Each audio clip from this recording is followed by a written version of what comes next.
Semblance is one of the most interesting things about the RWBY world. As an extension of one's aura, which is the physical manifestation of one's soul, semblance is a power that is unique to each individual. Whether it manifests itself as super speed, or the ability to erase one's emotions, or even create shadow clones of oneself, it is always a singular power that is unique to each individual.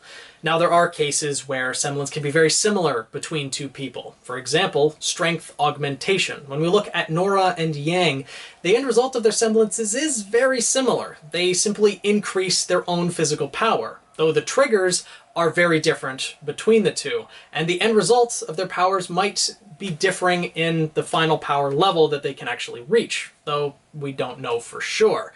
It is still a unique semblance for each of them. And it is up to each person to learn how to best use their semblance in a variety of ways. One such way, for some semblances, is the addition of dust, which can add an elemental aspect to their semblance. For example, looking at Blake, she can create, on base form, stationary shadow clones of herself. But when dust is added, a little element is added, she can create clones of earth, ice, or fire that can be used in a variety of different ways, adding much more versatility. Now, all of these rules pretty much apply to all of the semblances that we've seen in the RWBY series so far, except for one. The semblance of glyphs, not held by a singular person, but by an entire family. The Schnee family holds the semblance of glyphs, which is the most powerful semblance that we have seen in the RWBY series so far when looked at on its own.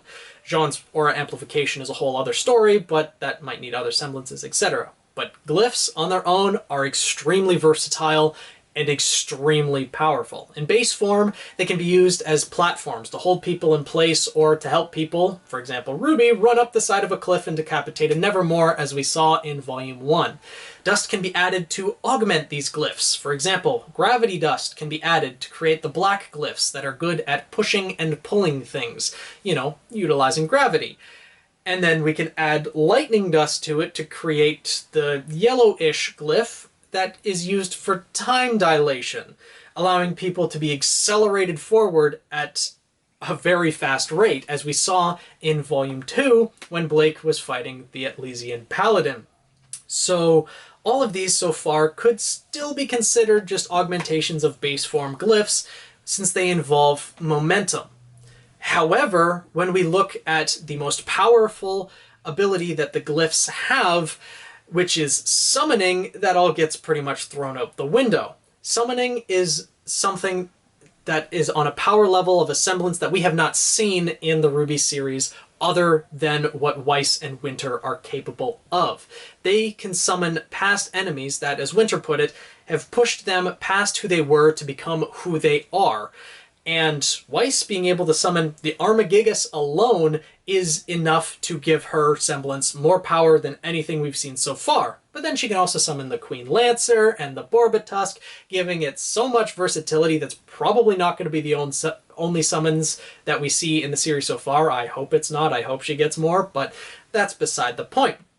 This ability is stronger than anything that we've seen so far. The only other semblances, well, not only other, but the other semblances that we've seen that can manifest things in the physical world are like Blake's shadow clones, or Sun's clones that can move around and are good for one hit, or Neo's illusions.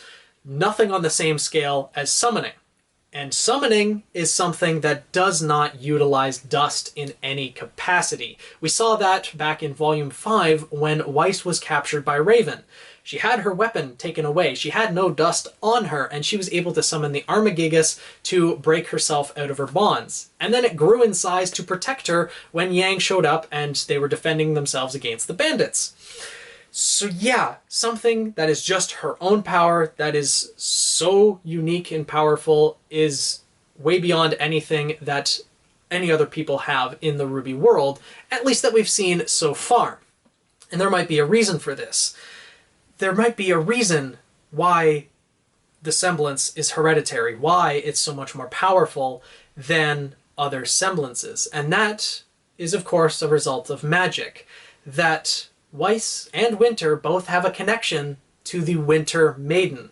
I believe that Willow Schnee, Weiss and Winter's mother, is in fact the Winter Maiden, which was first actually suggested by Angelica Sarai, and this entire theory was put forward by the crazed Viking when he suggested that the matriarch of the Schnee family, their semblance, is passed from mother to daughter because of the powers of the Winter Maiden, which makes a lot of sense. Once I read both of those comments and put them together, it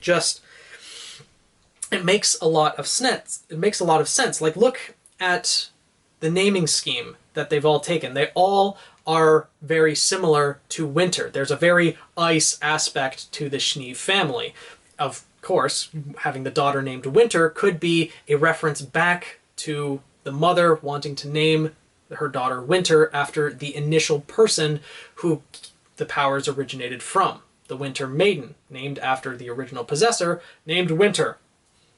So on and so forth. And we've also seen in the past that magic is passed down hereditarily. When humans were in their first go-round, everyone had magic. When two people who had magic had a child, the child had magic. Makes sense. But once humanity was wiped out, Salem was the only one left who had magic. The body that Ozma reincarnated into did not initially have magic, but the magic came into that body, attached to Ozma's soul when he reincarnated into it. So, further confirming that, as we know, magic is attached to a person's soul. Hence why, they had to do the aura transfer to give Pyrrha the maiden powers from Amber and etc., etc. But when Salem and Ozma had children, those children had magic as well. As we saw in the flashback as well, the daughter came forward and made the same glowing orbs that Salem had made back in the tower when she was trapped there. So in theory, the children have magic on the same level as their parents do, even though the initial body that Ozma inhabits did not have magic to begin with. It was not something that was in their genetics.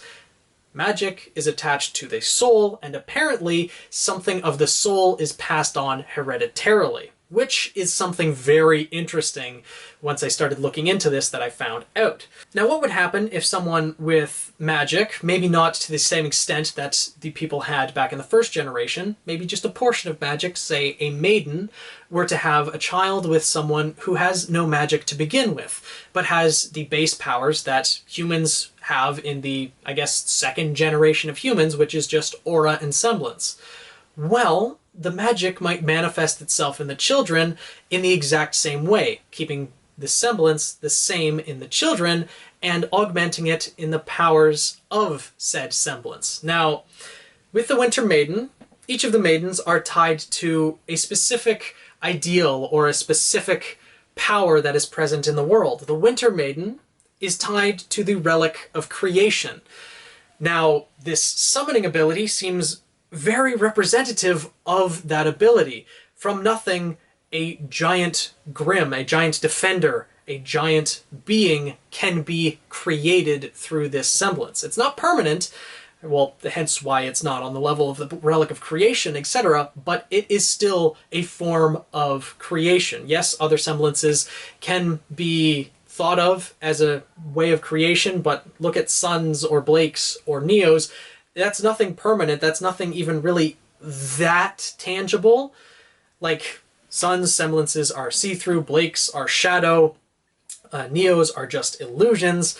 Like, the fact that Weiss has this vast ability of creation, that the hereditary aspect makes so much sense when magic is in the mix. And as far as we know, it's only the women of the Schnee family that have this semblance. It could be that Whitley has it as well, but considering he's pretty much only focusing on the Schnee Dust Company aspect, I don't think he's awakened his aura or his semblance. It might actually happen in volume 7 or 8, but we'll have to see. So far, it's only Weiss and Winter. And if their mother is in fact the Winter Maiden, this could be something that is unknown to Jacques or unknown to even Ironwood. Likely someone might have some information, but that would be something really interesting. And honestly, I'm believing this theory until it's proven otherwise in this series. Hopefully it's proven true, but once I heard this theory from the Crazed Viking, it clicked. It makes so much sense to me. And if that's the case, if Weiss's mother is the Winter Maiden, and that pretty much guarantees that either Winter or Weiss is going to become the Winter Maiden in the future. Because if Winter or Willow does pass on, then who's she going to be thinking of in her final moments? Probably one of her daughters. And that's the female who the Maiden powers are going to be passed on to. So this is something I'm really looking forward to seeing. I'm looking forward to seeing other abilities that the glyphs may have. But let me know what you guys think down in the comments below. Do you think it makes sense that Willow Schnee is the Winter Maiden? Do you think that this is something that's known by Ironwood or Ozpin or her husband Jacques? I doubt Jacques actually knows, but do you think it makes sense that magic is passed on hereditarily? We know that for sure with Ozma and Salem having their children having magic as well, but do you think if a maiden who has her powers and then has a child, if something of that power is manifested within the child in the form of their semblance? Do you think that makes sense? Let me know down in the comments below, or if you have another idea for who the Winter Maiden might be, let me know. I would love to hear. And, you know, I love that you guys have given me these theories. Thank you so much to the Crazed Viking for proposing this theory, and Angelica Sarai for suggesting Willow Schnee as the Winter Maiden as well. I really appreciate it, and thank you for letting me use your comments and making this theory video. I hope you guys enjoyed. If you have any theories that you'd like me to make into videos, feel free to suggest them below. If you enjoyed, make sure to subscribe so you can see more videos like this, and yeah, I'll see you guys in the next one.